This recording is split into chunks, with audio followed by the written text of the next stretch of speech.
Hello everyone, welcome to our channel GS with Ashok. आज हम लोग कंप्यूटर का स्टार्ट करेंगे क्लास, जो कि है बीपीओ जो एग्ज़ाम होने वाला है उसमें उसके लिए। ओके, तो इसमें आज चैप्टर नंबर फर्स्ट है, जिसमें कि हम लोग इंट्रोडक्शन देखेंगे और इसमें थ्योरी प्लस एमसीक्यू दोनों फॉर्मेट होंगे।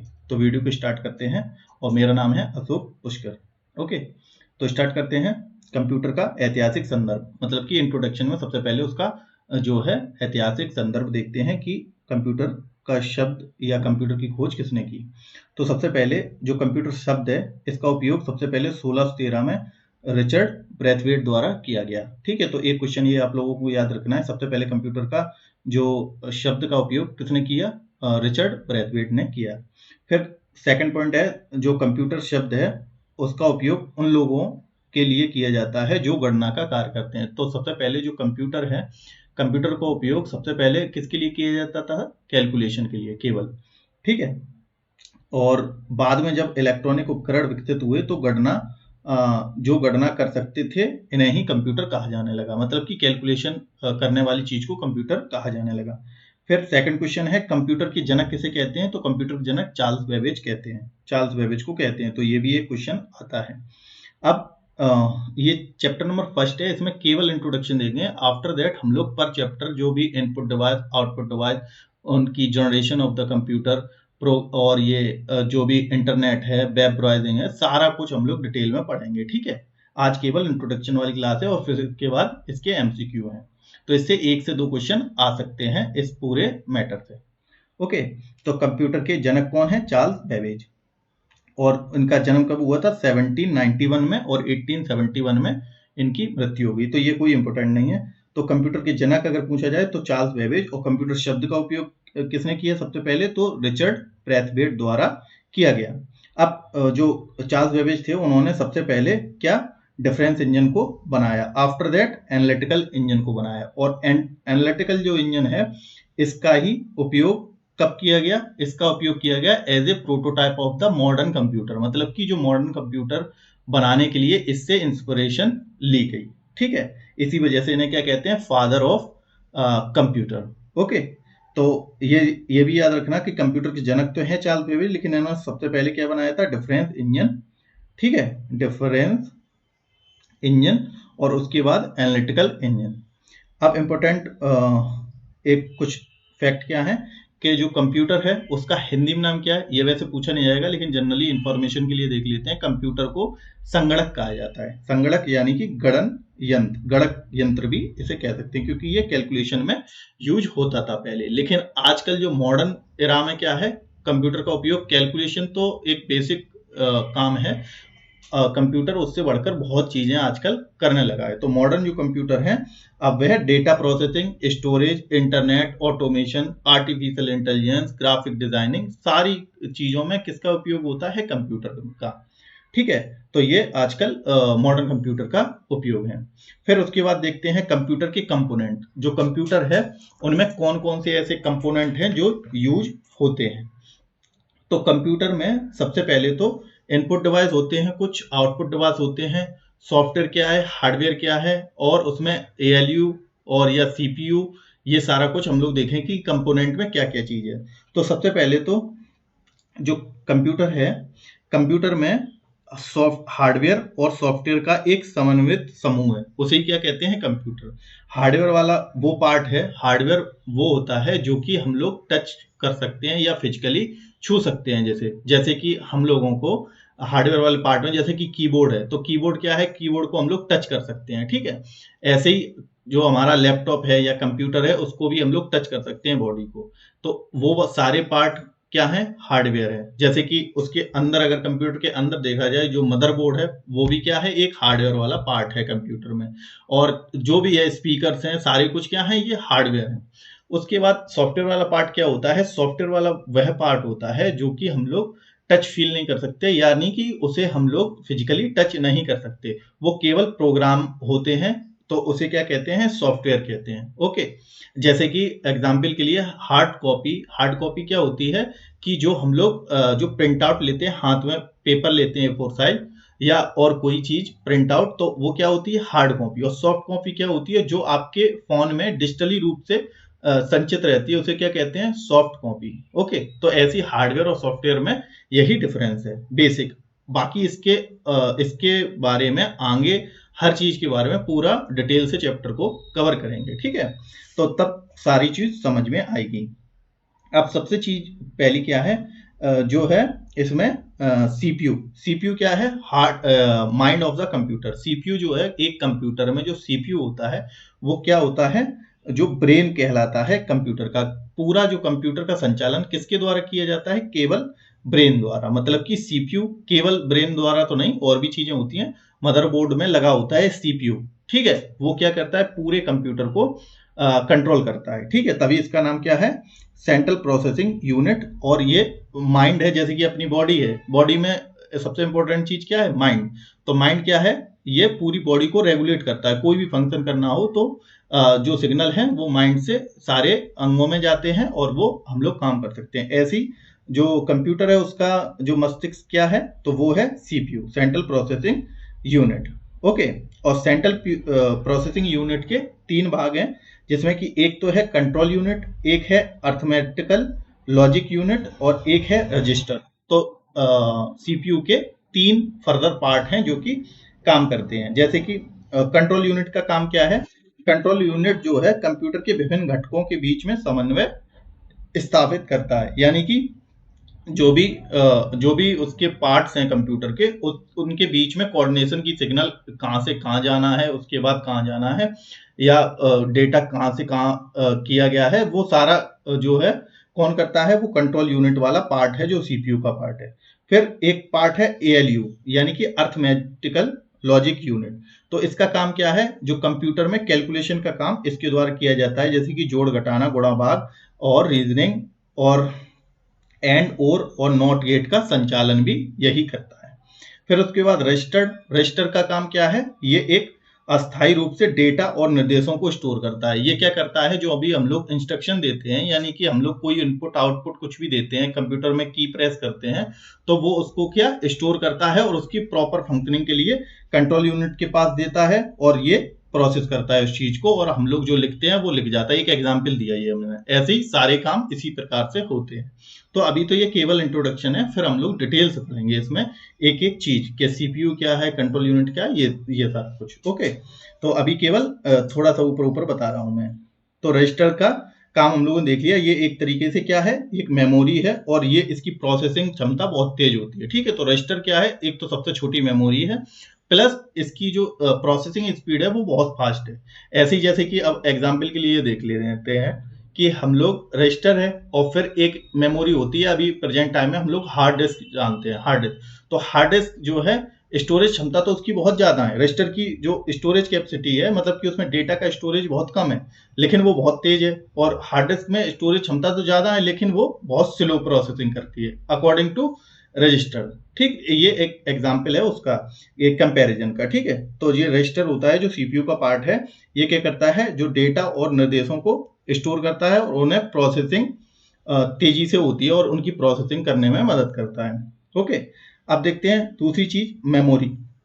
कंप्यूटर में एक पार्ट है, एक तो पार्ट हो गया सेंट्रल प्रोसेसिंग यूनिट, दूसरा हो गया मेमोरी। तो मेमोरी में क्या है, कंप्यूटर में जो डेटा स्टोर करने के लिए 2 प्रकार की मेमोरियों का यूज किया जाता है। मतलब कि स्टोरेज कैपेसिटी, कंप्यूटर में जो स्टोरेज है वो 2 प्रकार से होती है, एक तो प्राइमरी, एक सेकेंडरी। अगेन मैं बता दे रहा हूं, ये तो केवल इंट्रोडक्शन है। इसके बाद हम लोग मेमोरी को बहुत डिटेल से पढ़ेंगे, एक वीडियो में केवल मेमोरी ही होगी, ठीक है। मेमोरी और इनपुट आउटपुट डिवाइस, तो एक वीडियो उसी का ही होगा।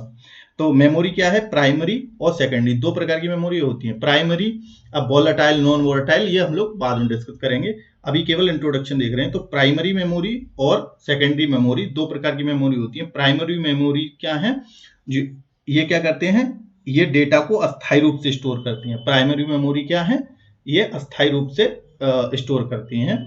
और इसमें कौन कौन सी मेमोरी आती है, रैम और रोम। ओके, अब रैम के पार्ट क्या हैं, रोम के पार्ट क्या हैं, ये हम लोग आगे वीडियो में देखेंगे। तो रैम क्या है, रैंडम एक्सेस मेमोरी, और रोम क्या है, रीड ओनली मेमोरी। उसके बाद सेकेंडरी स्टोरेज क्या है, ये सेकेंडरी स्टोरेज है, मतलब कि द्वितीयक मेमोरी, जो हम लोग बाहर से भी ऐड कर सकते हैं, जैसे कि एसएसडी, सीडी, डीवीडी और रैम को भी हम लोग बाहर से ऐड कर सकते हैं। तो सेकेंडरी मेमोरी क्या है, SSD, pen drive, CD, DVD, ये सेकेंडरी मेमोरी में आती है। फिर तीसरा पार्ट क्या है कंप्यूटर का, इनपुट डिवाइसेस। इनपुट डिवाइसेस मतलब कि वे है डिवाइस जो कि कंप्यूटर में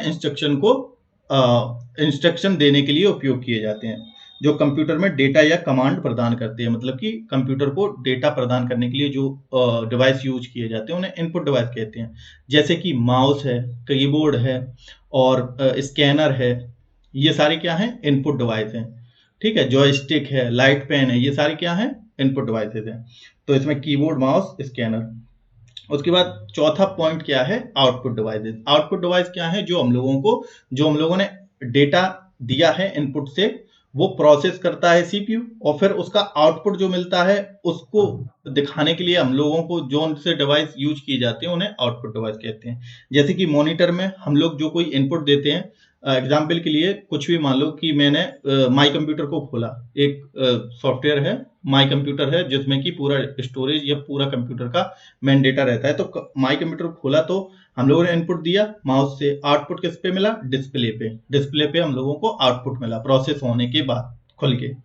तो ऐसी प्रिंटर क्या है, स्कैनर से हमने कोई चीज इनपुट दी, मतलब कि स्कैनर से कोई भी पेपर हम लोगों ने स्कैन करके कंप्यूटर के अंदर भेज दिया, तो कंप्यूटर से बाहर निकालने के लिए हम लोग क्या यूज करेंगे, प्रिंटर से उसे प्रिंट कर लेंगे, तो वो क्या है, एक आउटपुट डिवाइस। ऐसी स्पीकर, अगर हम लोगों ने कोई भी इंटरनेट पे या सॉन्ग चलाया, प्ले किया, तो उसका जो साउंड का आउटपुट है वो किसके द्वारा आएगा, स्पीकर के द्वारा, तभी तो हम उसे सुन पाएंगे ना। तो ये है आउटपुट डिवाइस। तो आउटपुट डिवाइस का उपयोग कब किया जाता है, तो वे डिवाइस जो प्रोसेस डेटा का उपयोग कर्ता के लिए प्रस्तुत करता है, मतलब कि जो प्रोसेस हो गया डेटा उसको हम लोग आउटपुट के रूप में देखते हैं, उन्हें क्या कहते हैं, आउटपुट डिवाइसेस कहते हैं। अब कंप्यूटर का फुल फॉर्म, अब इसमें पहले तो ये जो बता दिए, इनमें से क्वेश्चन क्या आ सकते हैं ये बता ही दिया। अब इसके बाद सीपीयू को क्या कहता है, माइंड ऑफ द कंप्यूटर। ठीक है, मस्तिष्क कंप्यूटर किसे कहते हैं, तो ये क्वेश्चन आ जाता है कभी। फिर उसके बाद कंट्रोल यूनिट में इसका फुल फॉर्म क्या है, कंट्रोल CU का फुल फॉर्म है, ऐसे भी पूछ सकता है। ALU का फुल फॉर्म क्या होता है, अर्थमेटिक लॉजिकल यूनिट, इसके कार्य क्या है ये भी देख लेना। रजिस्टर क्या है, एक प्रकार की मेमोरी है, ये भी देख लेना। फिर उसके बाद रैम का फुल फॉर्म तो आपको कई सारे याद रखने हैं। रोम का फुल फॉर्म, प्राइमरी मेमोरी में कौन कौन सी चीजें आती है, सेकेंडरी मेमोरी में कौन कौन सी चीजें आती हैं, इनपुट डिवाइस कौन से होते हैं, आउटपुट डिवाइस कौन से होते हैं, ये क्वेश्चन पूछे जा सकते हैं। ठीक है, तो अब देखते हैं फुल फॉर्म। अब इसमें जो हम लोगों ने अभी ये इनपुट आउटपुट डिवाइस दिखाए, तो इसके अंदर भी जो इनपुट आउटपुट डिवाइस है उनके बारे में भी हम लोग डिटेल देखेंगे। जैसे कि प्रिंटर कितने प्रकार के होते हैं, कीबोर्ड किस किस प्रकार के हो सकते हैं, मॉनिटर किस प्रकार के हो सकते हैं, मतलब कि ये सारा हम लोग आगे वीडियोज में कवर करेंगे इनको। अब कंप्यूटर का फुल फॉर्म क्या है, यह है common operated machine purposely used for technical, educational and research. Okay, तो ये कंप्यूटर का फुल फॉर्म होता है। ये जरूरी नहीं आप लोग याद रखें, लेकिन अपनी नॉलेज के लिए याद रख सकते हैं कि कोई भी अगर पूछे तो कंप्यूटर का फुल फॉर्म तो बता सको कि ये क्या है, कॉमन है ऑपरेटेड मशीन, ये कॉमनली ऑपरेटेड मशीन है। किसके लिए, पर्पज इसका क्या है, ये यूज की जाती है किसके लिए, टेक्निकल, एजुकेशनल एंड रिसर्च के लिए, क्योंकि ये टेक्नोलॉजी में यूज की जा सकती है, पढ़ाई या शिक्षा में यूज की जा सकती है, और रिसर्च या इनोवेशन में यूज किया जा सकता है। ठीक है, तो कॉमन ऑपरेटेड मशीन है जिसका पर्पस क्या है, इसको प्रोवाइड कराना, मतलब कि टेक्निकल, एजुकेशन एंड रिसर्च में इसका उपयोग करना। ओके, अब कंप्यूटर के फीचर्स क्या हैं, यानी कि विशेषताएं क्या हैं, तो ये तो कॉमन सेंस है, ये पूछा कुछ नहीं जाएगा, लेकिन आपकी अंडरस्टैंडिंग के लिए ये है कि कंप्यूटर की क्या है, पहली विशेषता क्या है, स्पीड, कि ह्यूमन से तेज काम कर सकता है कंप्यूटर। ठीक है, तो कंप्यूटर की गणना करने के लिए करने की गति मानव की गणना की गति से कई गुना अधिक होती है, इसलिए ये क्या है, इसकी एक फीचर्स है, यानी कि इसकी एक विशेषता है। ऐसी एक्यूरेसी, मानव जो है कंप्यूटर से तेज भी नहीं कर सकता और एक्यूरेट भी नहीं कर सकता, क्योंकि गलतियों की संभावना ज्यादा रहती है। कंप्यूटर में गलतियों की संभावना जो है वो ना के बराबर होती है। ठीक है, इस वजह से इसकी भी एक एक्यूरेसी भी इसकी एक विशेषता है।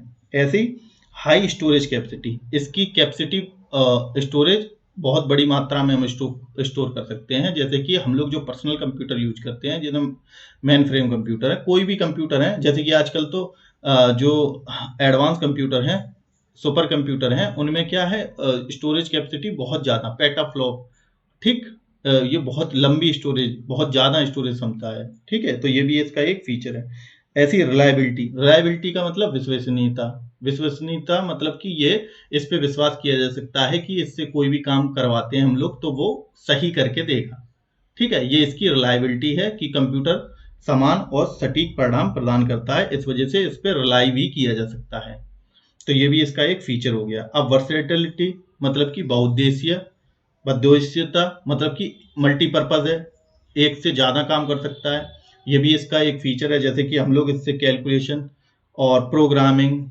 डिजाइनिंग और ये ग्राफिक डिजाइनिंग देख लिया, ऑनलाइन इंटरनेट सर्फिंग, बहुत सारे काम कर सकता है, मतलब म्यूजिक, मूवी, सारा कुछ है, तो ये क्या है, एक मल्टीपर्पज मशीन है और ये इसका एक फीचर है। फिर उसके बाद वर्ड लेंथ। अब वर्ड लेंथ क्या है, कंप्यूटर की जो भाषा है वो क्या है, एक पहली बात तो बाइनरी, जिसमें कि 0 और 1 केवल यूज होता है, ठीक है, इनपुट, क्लोज और ओपन का, और कंप्यूटर की जो शक्ति है वो वर्ड लेंथ द्वारा मापी जाती है कि कितनी वर्ड लेंथ है, और वर्ड लेंथ पर वर्ड लेंथ होती कितनी कितनी है, मतलब कि कोई भी कंप्यूटर की कैपेसिटी कैसे नापी जाती है, वर्ड लेंथ के द्वारा, ठीक है, वर्ड लेंथ आमतौर पर कितने होते हैं, 8 बिट के, 16 बिट के, 32 बिट और 64 बिट, ठीक, तो आजकल ये वाले प्रचलन में हैं कंप्यूटर, जो हम लोग पर्सनल कंप्यूटर यूज करते हैं उनमें 32 बिट और 64 बिट।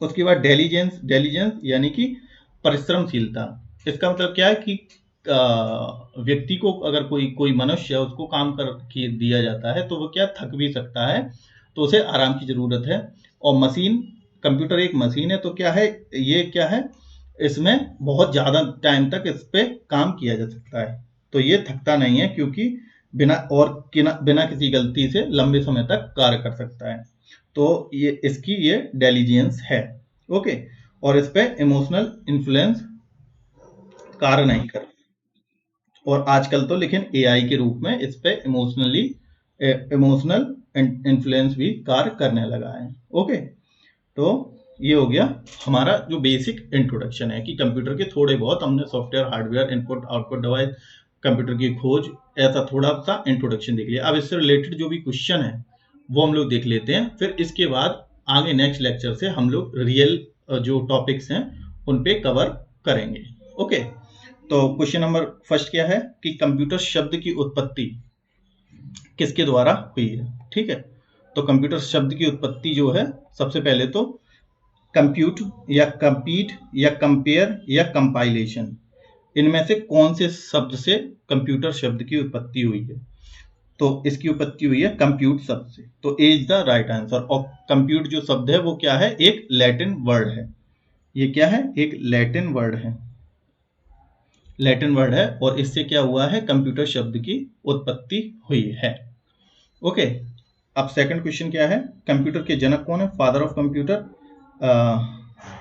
चार्ल्स बेबेज, यानी कि फादर ऑफ कंप्यूटर कौन है, Charles Babbage, C is the right answer, okay. और बिल गेट्स कौन है, बिल गेट्स जिनकी कंपनी का नाम क्या है, माइक्रोसॉफ्ट, ठीक है, और स्टीव जॉब्स जिन्होंने एप्पल जो है कंपनी स्टार्ट की थी, और ठीक है, और इसके सीईओ अभी कौन है, सीईओ है टिम कुक, टिम कुक, और माइक्रोसॉफ्ट के सीईओ कौन है अभी, ये है सत्या नडेला, सत्य नडेला, ओके, तो c is the right answer. और जो अभी मैंने बताया था क्या, चार्ल्स बेबेज ने सबसे पहले क्या बनाया था, difference engine, difference engine, after that analytical engine, और यही क्या है, basis of the computer, okay, तो basis of the modern computer. Third question क्या है, फर्स्ट कंप्यूटर मतलब कि पहला कंप्यूटर किसने बनाया, तो पहला कंप्यूटर किसने बनाया, तो इसमें भी ऑप्शन क्या हो जाएगा, चार्ल्स बेबेज, ओके, तो B is the right answer. उसके बाद नेक्स्ट क्वेश्चन देखते हैं, नेक्स्ट क्वेश्चन क्या है, सीपीयू का फुल फॉर्म, ये बहुत ही बेसिक क्वेश्चन है, शायद आ जाए, एक आध नंबर में आ भी जाता है, जैसे कि सीपीयू का फुल फॉर्म क्या है, ये कॉमन सेंस है, तो सीपीयू का फुल फॉर्म क्या है, सेंट्रल प्रोसेसिंग यूनिट, आ भी सकता है, इस वजह से फुल फॉर्म तो आप लोगों को बहुत सारी याद रखनी है, वो उसका मैं एक अलग से वीडियो बनाऊंगा फुल फॉर्म और एक्सटेंशन का। ओके, तो central processing unit is the right answer, is the central processing unit. अब यहाँ पे जो है गलतियां हो जाती हैं, जैसे कि प्रोग्राम यूनिट नहीं, इस वजह से ध्यान से पढ़ना है ऑप्शन को, सेंट्रल प्रोसेसिंग यूनिट। ओके, और सीपीयू को क्या बताया था मैंने, मस्तिष्क। कंप्यूटर का मस्तिष्क किसे कहते हैं, सीपीयू को कहा जाता है। नेक्स्ट क्वेश्चन देखते हैं, कंप्यूटर किस प्रकार का उपकरण है। कंप्यूटर जो है वो किस प्रकार का उपकरण है, मैकेनिकल है, इलेक्ट्रॉनिक है, विद्युत है या ऑप्टिकल है। तो कंप्यूटर एक क्या है, इलेक्ट्रॉनिक उपकरण है, यानी कि B is the right answer, B is the right answer. ठीक है, एक इलेक्ट्रॉनिक उपकरण है, इलेक्ट्रॉनिक डिवाइस है, और सबसे पहले इसका उपयोग कैलकुलेटर में किया जाता है। और आजकल क्या किया जाता है, आजकल तो हर चीज में कंप्यूटर का उपयोग जो है वो किया जाता है। ओके, अब नेक्स्ट क्वेश्चन देखते हैं, कंप्यूटर शब्द का सर्वप्रथम उपयोग किसने किया था। अब ये क्वेश्चन है जो सबसे पहले पढ़ाया था कि कंप्यूटर जो शब्द है उसका उपयोग सर्वप्रथम किसने किया था। तो चार्ल्स बेबेज मत लगाना, ठीक है, तो इसका नाम क्या होगा, रिचर्ड ब्रैथवेट ने सबसे पहले किया था, यानी कि B is the right answer. Okay, उसके बाद नेक्स्ट देखते हैं क्वेश्चन, चार्ल्स बेबेज के बारे में हम लोग देख लिया, पास्कल, एलन ट्यूरिंग, ये हम लोग आगे भी देखेंगे कि इन्होंने क्या किया था। फिर क्या है, स्टोर्ड प्रोग्राम की अवधारणा किसने दी। ठीक, तो ये इंपॉर्टेंट एक क्वेश्चन है कि जो स्टोर्ड प्रोग्राम है उसकी जो है अवधारणा किसने दी। सबसे पहले उसकी अवधारणा किसने दी, तो उसकी अवधारणा दी जो है John von Neumann, John von Neumann is the right answer. John von Neumann ने कब दी थी, 1940 में जो है किसकी अवधारणा दी, इसी की अवधारणा दी, स्टोर्ड प्रोग्राम आर्किटेक्चर की अवधारणा दी सबसे पहले। ओके, उसके बाद नेक्स्ट देखते हैं, एक सेकंड, उसके बाद नेक्स्ट क्वेश्चन है, भारतीय सुपर कंप्यूटर के जनक कौन है, मतलब कि भारत में सुपर कंप्यूटर के जनक कौन है। तो भारत में जो डॉक्टर एपीजे अब्दुल कलाम है, या विजय पांडुरंग भटकर, या नंदन निलेकनी, या सतीश धवन। तो भारत में जो है भारतीय सुपर कंप्यूटर के जनक कहा जाता है doctor Vijay Pandurang Bhatkar, B is the right answer. ये भी इंपॉर्टेंट क्वेश्चन है, ये भी आप लोगों को याद रखना है। तो ये वाला भी इंपॉर्टेंट है, ये वाला भी इंपॉर्टेंट है। तो इन्होंने क्या है, इन्होंने सबसे पहले भारत में सुपर कंप्यूटर की बारे में जो है बताया, और इनको ही क्या कहा जाता है, father of super computer in India. Okay, और इन्होंने जो भटकर हैं, इन्होंने क्या बनाया था, पहला फर्स्ट सुपर कंप्यूटर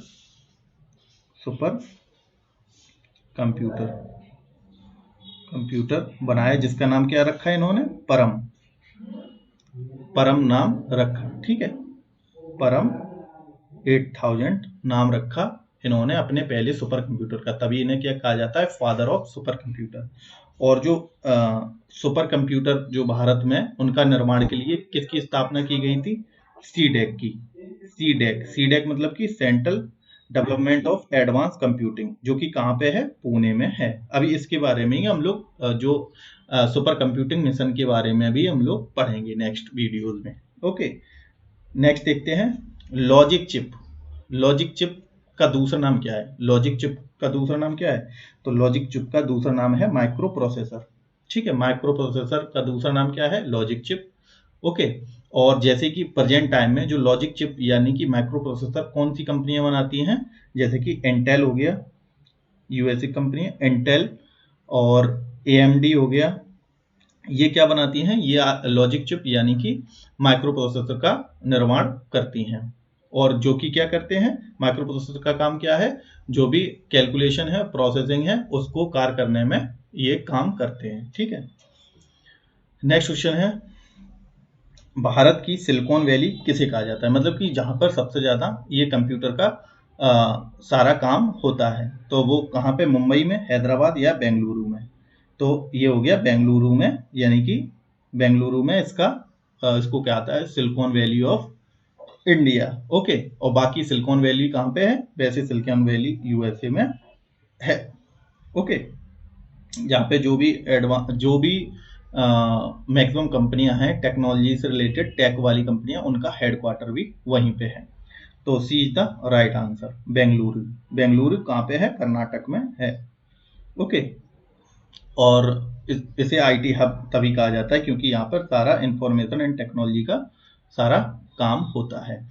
और क्योंकि जैसे कि यूएसए में सारी टेक कंपनियों की हेडक्वार्टर है, ऐसी जो बेंगलोर है वहाँ पे भी इंडियन जो टेक कंपनियां हैं जैसे कि इन्फोसिस है, विप्रो है, टीसीएस है, और गूगल का इंडिया ऑफिस, और उसके बाद माइक्रोसॉफ्ट। ठीक है, ये सारे क्या हैं? ये सारे इंडिया में हेडक्वार्टर कहाँ पे हैं? बेंगलुरु में। ओके, इस वजह से उसे सिलिकॉन वैली कहा जाता है भारत की। नेक्स्ट क्वेश्चन क्या है? और अगर इसमें और देखते हैं तो गूगल की पेरेंट कंपनी यानी कि गूगल किस कंपनी के अंतर्गत आता है? तो वो आता है अल्फाबेट कंपनी के अंतर्गत। अल्फाबेट इसकी पेरेंट कंपनी है। ओके, और जो गूगल है, गूगल एक फांग कंपनियों में आती है। ठीक है, मतलब कि जैसे कि फेसबुक, अमेजॉन, ऐसी गूगल, माइक्रोसॉफ्ट इसमें आती है। ओके, एप्पल में जैसे कि फांग जो है कंपनियां, ये हम लोग चलो बाद में देखते हैं, ये ज़्यादा इंफॉर्मेशन नहीं। ठीक है, तो ये हेडक्वार्टर है, इस वजह से वहाँ पे सिलिकॉन वैली कहा जाता है। उसके बाद भारत की सिलिकॉन वैली किसे कहा जाता है? ये तो सेम ही क्वेश्चन हो गया, तो c is the right answer. फिर क्या है? सिलिकॉन डायोड क्या होता है? अगर क्वेश्चन पूछा जाए जो सिलिकॉन का डायोड है वो क्या होता है? सिलिकॉन डायोड, तो सिलिकॉन डायोड क्या होता है? एक प्रकार का सेमीकंडक्टर डायोड होता है। अब सेमीकंडक्टर क्या होते हैं ये भी हम लोग जस्ट नेक्स्ट चैप्टर में जब जनरेशन ऑफ द कंप्यूटर और उसका ऑरिजिनेशन पढ़ेंगे, कंप्यूटर बनाने की पूरा प्रोसेस, तब हम लोग देखेंगे कि सबसे पहले जो ट्रांजिस्टर है वो कब बना या सेमीकंडक्टर कब आया। क्योंकि आजकल सेमीकंडक्टर का बहुत ही ज़्यादा, सेमीकंडक्टर मिशन भी चलाया इंडिया ने। तो ये क्या होता है? एक तरीके से सेमीकंडक्टर डायोड। ठीक है, एक सेमीकंडक्टर डायोड होता है। ओके, और जो कि क्या करता है? अब सेमीकंडक्टर डायोड का काम क्या है? इसका काम है केवल क्या, जो है इलेक्ट्रिक जो करंट है उसको फ्लो कराना। ठीक है, इलेक्ट्रिक करंट को फ्लो कराना। नेक्स्ट है डिजिटल घड़ी किस प्रणाली से संबंधित है? जो डिजिटल वॉचेज हैं वो किससे जो है संचालित की जाती हैं? तो सुपर कंप्यूटर से, एनालॉग कंप्यूटर से, एम्बेडेड कंप्यूटर प्रणाली या मिनी कंप्यूटर से? तो सुपर कंप्यूटर तो नहीं हो सकता, मिनी कंप्यूटर भी नहीं। एनालॉग, जो एनालॉग में यूज होता है, एनालॉग मतलब कि जिसमें कि नंबर्स हों, मतलब कि डिजिटली नंबर्स ना हो, एनालॉग रूप से। उसके बाद सी इज द राइट आंसर, क्योंकि एम्बेडेड कंप्यूटर प्रोसेसिंग की जाती है किसमें? घड़ियों में, जो डिजिटल वॉचेज हैं उनमें। और इनमें भी क्या होता है? जब एम्बेडेड कंप्यूटर प्रणाली है तो इनके अंदर भी जो जो वॉचेज हैं उनके अंदर एक माइक्रो प्रोसेसर लगाया जाता है। ठीक है, प्रोसेसिंग के लिए माइक्रो प्रोसेसर। तो सारी जो वॉचेज हैं डिजिटल, उनमें एक माइक्रो प्रोसेसर भी होगा। ठीक है, और ये किस टेक्नोलॉजी के अंतर्गत आती हैं? ये एम्बेडेड कंप्यूटर टेक्नोलॉजी के अंतर्गत ये काम करती हैं। तो c is the right answer. Word length कितनी होती है? एक सुपर कंप्यूटर, जो सुपर कंप्यूटर है उसकी वर्ड लेंथ कितनी होती है? तो उसकी वर्ड लेंथ 64 बिट होती है। और प्रेजेंट में जो कंप्यूटर आ रहे हैं, जो मेन फ्रेम कंप्यूटर हैं या हम लोगों के लैपटॉप हैं, तो वो भी 64 बिट 32 बिट में ही आते हैं। तो कंप्यूटर की वर्ड लेंथ क्या है? सुपर कंप्यूटर की ये 64 बिट है। अब फिर है नेक्स्ट, कार में लगा हुआ जो स्पीडोमीटर है, जो कार में एक स्पीडोमीटर लगा होता है ना, जो स्पीड बताता है, तो वह किस प्रकार का कंप्यूटर है? तो कार में लगा जो स्पीडोमीटर है वो किस प्रकार का कंप्यूटर? एक डिजिटल कंप्यूटर है, एक एनालॉग कंप्यूटर है, और एक हाइब्रिड कंप्यूटर है या सुपर कंप्यूटर है? तो अगेन इसमें तो नहीं है, सुपर कंप्यूटर नहीं है, हाइब्रिड भी नहीं है, और डिजिटल कंप्यूटर है। डिजिटल, आजकल डिजिटल भी आ रहे हैं कंप्यूटर उसमें, कार्स में, लेकिन स्पीडोमीटर में जो वो बताती है उसकी क्लॉक, सुई बताती है उसकी स्पीड, तो वो क्या है? एक एनालॉग कंप्यूटर का काम है स्पीड बताना। ओके, स्पीडोमीटर में एक एनालॉग कंप्यूटर का उपयोग किया जा सकता है। और एनालॉग कंप्यूटर का उपयोग वहां पे किया जाता है जहां पर डेटा जो है बहुत ही जल्दी जल्दी बदले। ठीक है, एक एक सेकंड, एक एक माइक्रो सेकंड में बदलता रहे, तो वो क्या कहलाती है?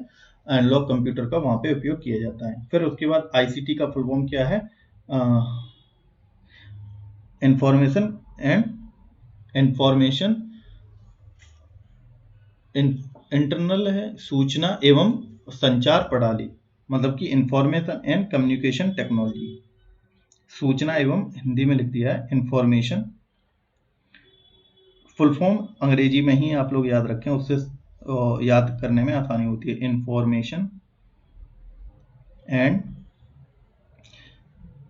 कम्युनिकेशन टेक्नोलॉजी, ठीक, information and communication technology. Okay, तो आईसीटी का फुल फॉर्म ये है। उसके बाद नेक्स्ट क्वेश्चन है पारंपरिक यानी कि ट्रेडिशनल कंप्यूटर किस बेसिस पर कार्य करता है। जो पारंपरिक कंप्यूटर है वो किस पे काम करता है, ये भी मैंने अभी बताया था। तो पारंपरिक कंप्यूटर है जो बाइनरी सिस्टम में काम करता है, ठीक है, जैसे कि 0 और 1 में। 0 का मतलब कि क्लोज सिग्नल और आई का मतलब कि ओपन। ओके, और उसके बाद Indian institute of remote sensing IIRS, Indian institute of remote sensing,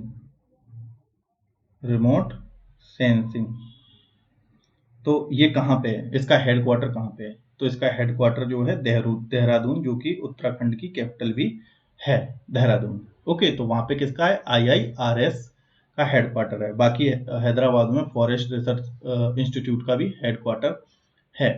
okay, तो IIRS का हेडक्वार्टर कहाँ पे है, देहरादून में है, ये आप लोग याद रखना। और IIRS जो है ये किसके अंतर्गत काम करता है, ये जो हमारा स्पेस रिसर्च ऑर्गेनाइजेशन है यानी कि इसरो है जो इसके अंतर्गत कार्य करता है। और इसरो जो है 15 अगस्त 1969 को बना था। ओके, और इसरो का हेडक्वार्टर कहाँ पे है, ये बेंगलुरु में है। बेंगलुरु में किसका इसका हेडक्वार्टर है, इसरो का। Okay, Indian space research organisation. Okay, और ठीक है, बस इतना ही रखते हैं। C is the right answer. Data की प्रोसेसिंग की गति को किससे मापा जाता है, मतलब कि डेटा प्रोसेसिंग की गति को किससे नापा जाता है? तो ये किलोबाइट में या बिट पर सेकंड या गीगा हर्ट्ज में या मेगापिक्सल्स में। तो ये तो कैमरा के लिए होगा मेगापिक्सल्स, किलोबाइट ये स्टोरेज का हो गया, गीगा हर्ट्ज ये फ्रीक्वेंसी हो गया, फिर बीपीएस ये क्या है, डेटा की स्पीड के लिए होता है। इससे नापा जाता है कि कितने बिट पर सेकंड ये डेटा की प्रोसेसिंग क्षमता है। जैसे कि डेटा जो सबसे कम है, बिट क्या है, बिट स्मॉलेस्ट यूनिट ऑफ क्या है, स्टोरेज, ठीक है, बिट। तो बिट पर सेकंड में ये डेटा की प्रोसेसिंग को नापा जाता है। और जो हाई मतलब कि डेटा यूनिट वाले होते हैं उसको कैसे नापा जाता है, वो MBPS, ऐसे ही GBPS मतलब कि अगर बड़ा डेटा है उसकी प्रोसेस क्षमता को GPS से नापा जाता है। जैसे कि हम लोग ट्रांसफर करते हैं कोई फाइल का, तो क्या होता है, या इंटरनेट स्पीड देखते हैं, ऐसे ही देख लो, तो क्या 1 MBPS आ रही है, तो मतलब कि ये डेटा की प्रोसेसिंग स्पीड नाप रहा है, ठीक है, तो मतलब कि 1 MB पर सेकेंड। ऐसे ही सबसे स्मॉलेस्ट यूनिट क्या है, बिट पर सेकेंड। तो B is the right answer, क्योंकि इसमें और कोई ऑप्शन नहीं थे, तो इसमें बिट पर second is the right answer. ऐसे ही अब अगर हम स्टोरेज अगर ट्रांसफर करते हैं कोई भी डेटा, तो उसमें कभी कभी 1 GBPS अगर फास्ट स्टोरेज प्रोसेसिंग है, SSD लगाई हुई है, SSD से ट्रांसफर कर रहे हैं, या एप्पल का मैकबुक यूज कर रहे हैं, तो उसमें क्या होगा कि GB में भी डेटा ट्रांसफर की स्पीड आ जाती है। ओके, तो उसके बाद नेक्स्ट क्वेश्चन है पहली मैकेनिकल एडिंग मशीन। पहली मैकेनिकल रूप से यानी कि मैकेनिकली एडिंग मशीन का आविष्कार किसने किया? तो ये भी क्वेश्चन इंपॉर्टेंट है। पहली मैकेनिकल मशीन का आविष्कार किसने किया? चार्ल्स बेबेज, ब्लेज पास्कल या ग्राटफील्ड वॉन लिबनिटिज और जॉन नेपियर। तो इसका ऑप्शन क्या हो जाएगा? जो ब्लेज पास्कल हैं, इन्होंने ही सबसे पहली यांत्रिक गणना मशीन जो कि डिफरेंस इंजन था वो उन्होंने बनाया था। ओके, अब नेक्स्ट क्वेश्चन देखते हैं।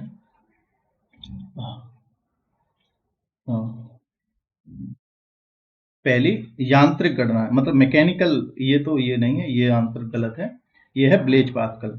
ब्लेज पास्कल ने पहली जो है यांत्रिक गणना मशीन बनाई थी 1642 में, ठीक है, 1642 में पहली जो है गणना मशीन बनाई थी और जिसका नाम ही क्या था, इन्हीं के नाम पे था, पास्कलाइन।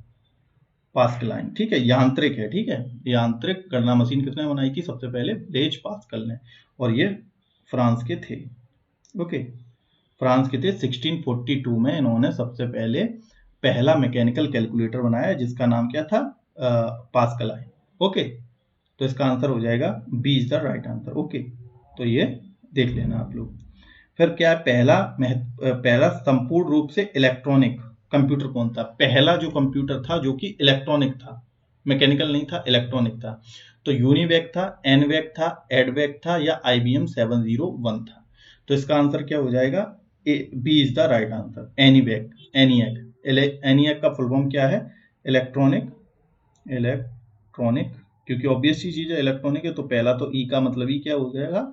इलेक्ट्रॉनिक। न्यूमेरिकल, एन का मतलब न्यूमेरिकल इंटीग्रेटर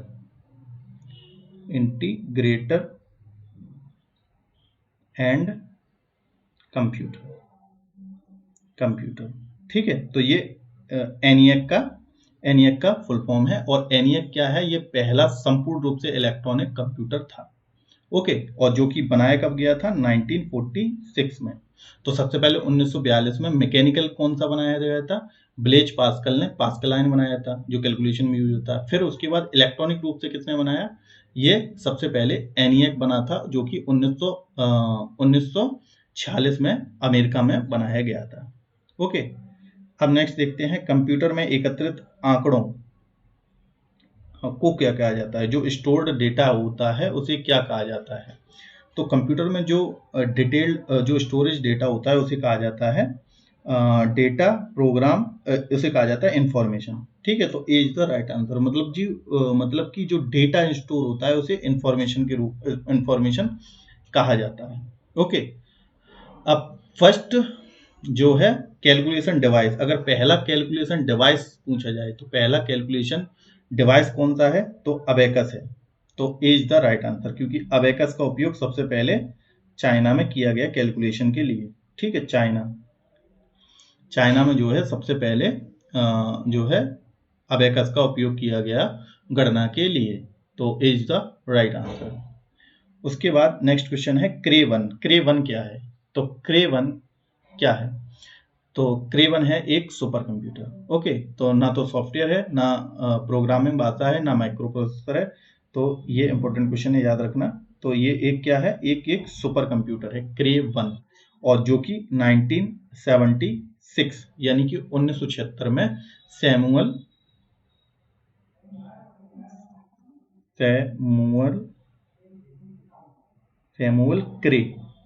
क्रे द्वारा बनाया गया, तभी इसका नाम क्या रखा? क्रे फर्स्ट। और ये क्या है? जो क्रे फर्स्ट है, ये पहला फर्स्ट सुपर कंप्यूटर, दुनिया का पहला सुपर कंप्यूटर क्रे फर्स्ट है, जो कि 1976 में सैमुअल क्रे द्वारा बनाया गया। तो ठीक है, ये हम लोगों का हो गया वीडियो कंप्लीट। तो अब नेक्स्ट चैप्टर देखेंगे, उसमें कि हम लोग जनरेशन ऑफ द कंप्यूटर और कंप्यूटर का विकास कैसे हुआ वो देखेंगे। ओके, और फिर उससे रिलेटेड जो भी क्वेश्चन बनेंगे वो भी हम लोग डिस्कस करेंगे। तो ऐसी वीडियो देखें, और हम लोग एक महीने में या 30 से 40 वीडियो में पूरा कंप्यूटर कवर कर लेंगे, जो कि आपके VPO एग्जाम में पूछा जाएगा। और जो भी जूनियर स्टूडेंट है उनमें भी, आजकल तो यूपी के सारे एग्जाम में भी कंप्यूटर पूछा जाता है। तो वीडियो को ध्यान से देखें, पूरा कंप्यूटर में डिटेल से कवर करा दूंगा। ओके, धन्यवाद। अगर कोई भी सजेशन हो तो कमेंट में जरूर लिखें। ओके, धन्यवाद।